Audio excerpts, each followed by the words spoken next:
guys, Carolyn here. Today I'm going to be doing a video talking about the first episode of Produce X101, which started Friday.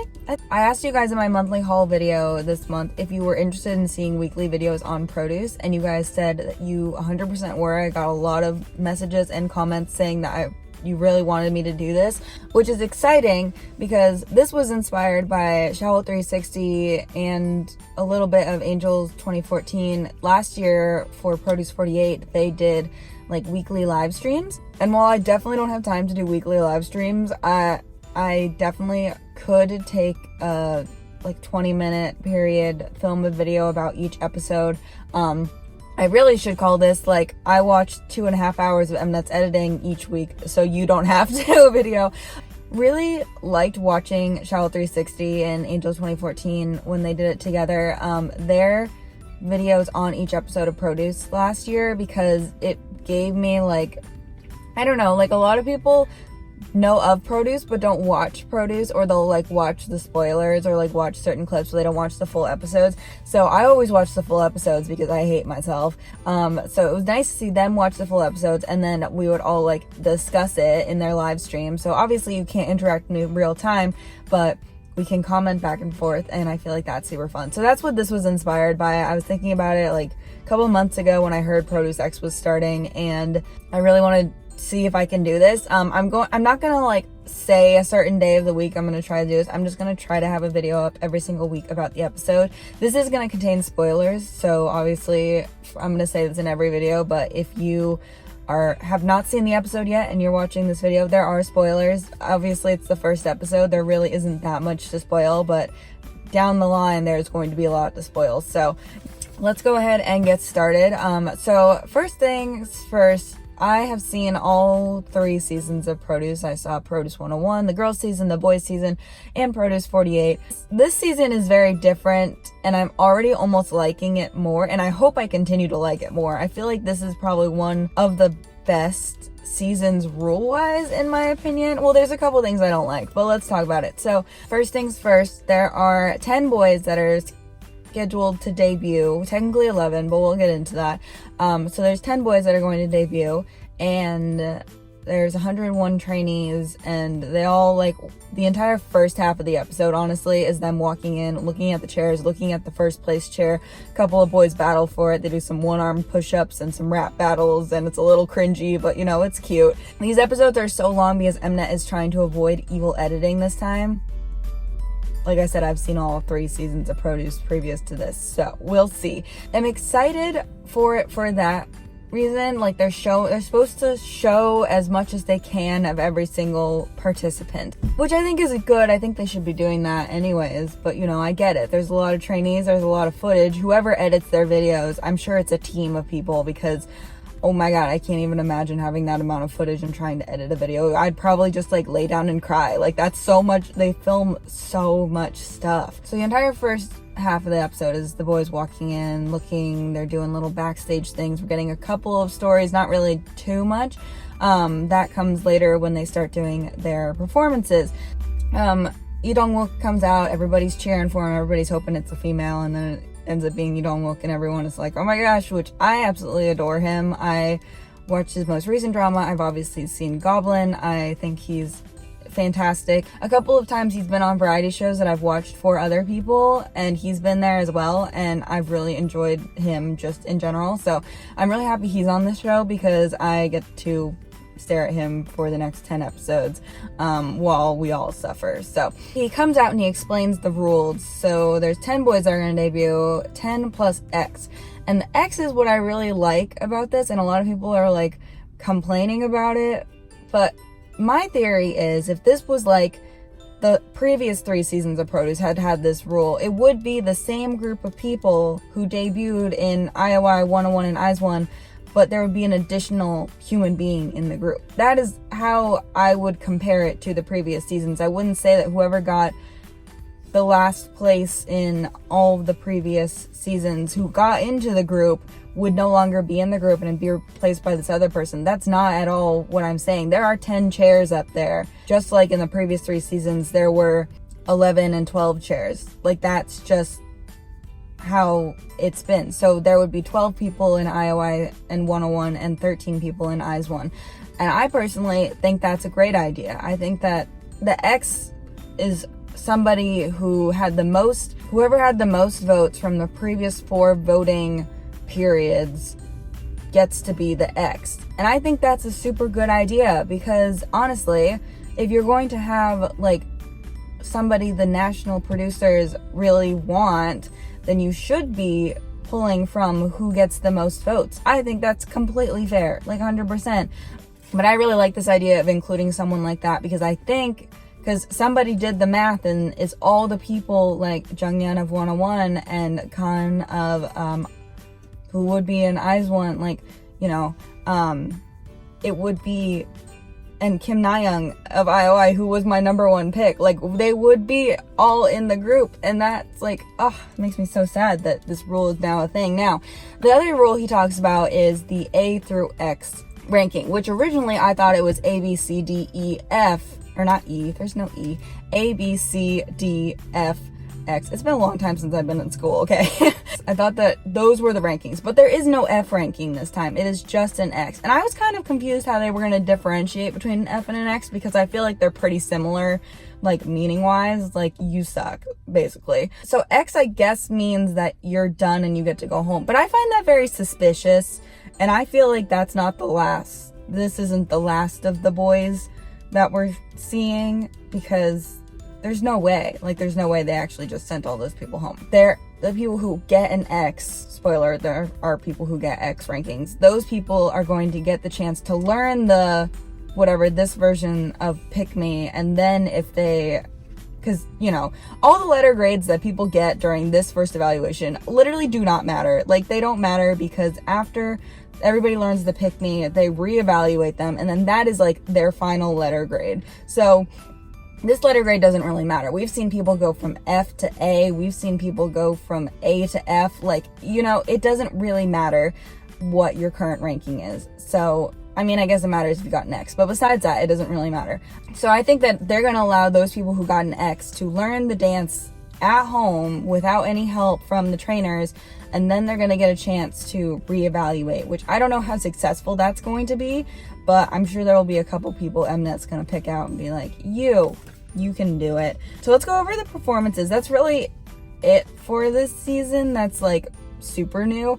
All of the like normal trainers are back. Basically, Soyu is only there for 1 day, and which is really sad when I heard she was a 1 day like trainer, and I was like, oh, Soyu, I really wish you could hang out longer. But the way she treats Starship trainees just makes me laugh so much. Oh my gosh, she should be the CEO of Starship Entertainment. The way that she acts, she's like, excuse me, like, you're embarrassing this entire company. Like, Sistar built Starship Entertainment. So yeah, a couple of the performances I want to talk about is the Source Music versus the DSP. They both did Coco Bop. First of all, if you're going to do this performance and you're a trainee, and a lot of these people are like under a year training wise, like just in general, not just these two companies, don't do a group's performance like BTS or EXO.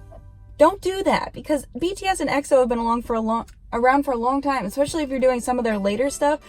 Those people have had a lot of experience performing and dancing on stage, and you doing their song is automatically going to make you look less, like, just less in general. When somebody performs a BTS or an EXO song, I think of the performance by BTS or EXO.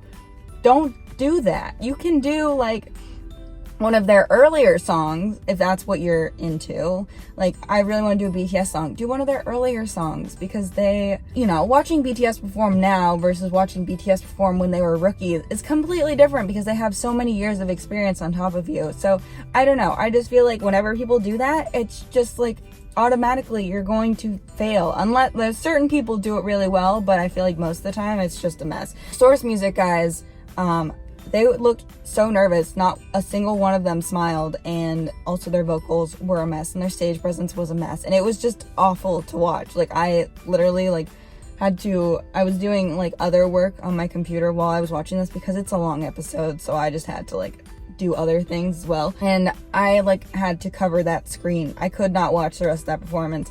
DSP did a little better, I think. The Dongpyo guy, He's pretty cute. Their just stage in general was better, which I was not expecting. They didn't really fit the concept of Coco Pop that well, in my opinion, but they did a really good job on the stage.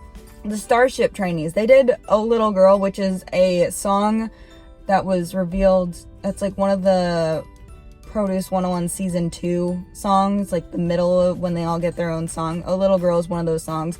New East Ren was in that group, and I don't really like that song in general, and honestly watching the Starship trainees do it was just so painful. And Soyu looked like she was going to cry. She was so embarrassed. I was so embarrassed. I don't even have any relation with Starship except Monsta X are my alts, but yeah, they honestly all should have gotten an X and all gone home, to be honest. They should have just kicked the entire company out and said, see you later. The Maru Boys, which is Park Ji-hoon's company, they did Replay.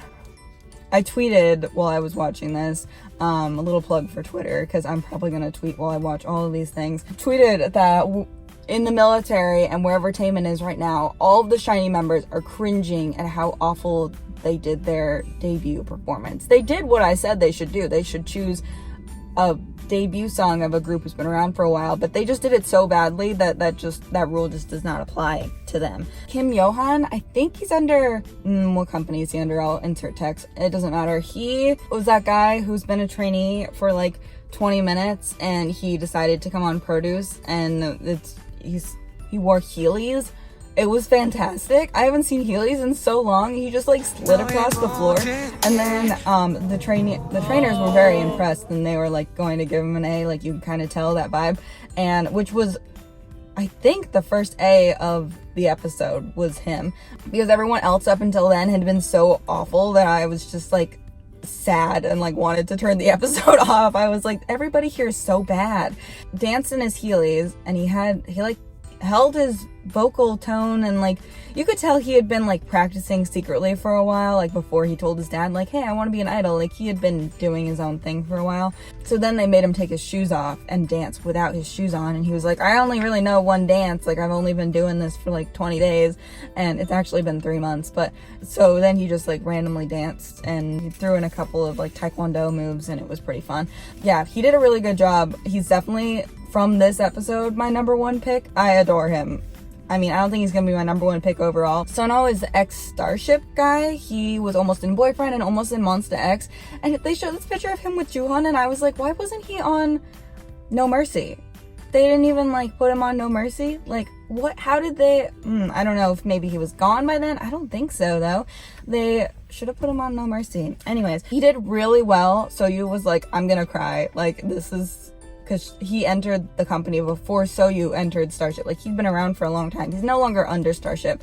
But he did really well, and he's older, so I really hope that he does well throughout the entire show, because he really, like, has been trying to do this for a long time, and he's one of those people that I would just love for it to work out for him. But he's older, and Korea tends to lean towards the younger trainees when it comes to Produce. So anyways, Dongbin was that guy from season 2. If you watched season 2, he danced to Chewing Gum by NCT, and then he messed up, and then he cried, and it was just like so awful to watch, and I felt so bad for him. But I really liked him. He ended up like finishing 58th, I think, in that season, and he did really well towards the end, so I was really happy to see him come back and be like on Produce again. He also did Perfect Man by Shinhwa. This time he did Chewing Gum again, and he did so well, and I'm really happy. He got a B, I think, and I'm really excited. I hope he does well this season, because yeah, he joined Momoland's company. I'm pretty sure he's the one under Momoland's company. It was so random. And then we had I think there were a couple other performances, but I like didn't care too much about them. And then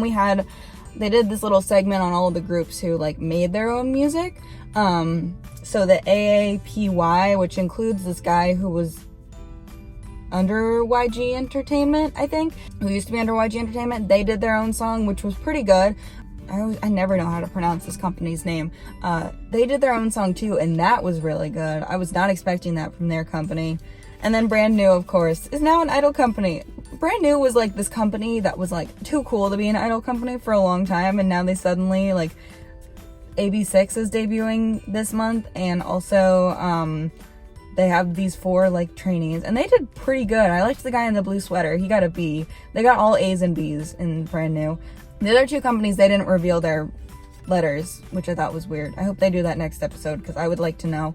Yeah, they did really well. I liked that song a lot. I also like that little shot of Woojin and Daehui, like watching them perform. Oh, I miss them so much. I'm so excited for AB6 to debut because I miss them a lot. I really like them. I'm excited for them. But anyways, Brand New Boys did well again. Brand New is becoming one of those companies that like are doing really well. My Teen Boys, I don't really know much about My Teen. I like know of them, know that they exist, but I've never really watched any music videos or listened to any music, and I will now.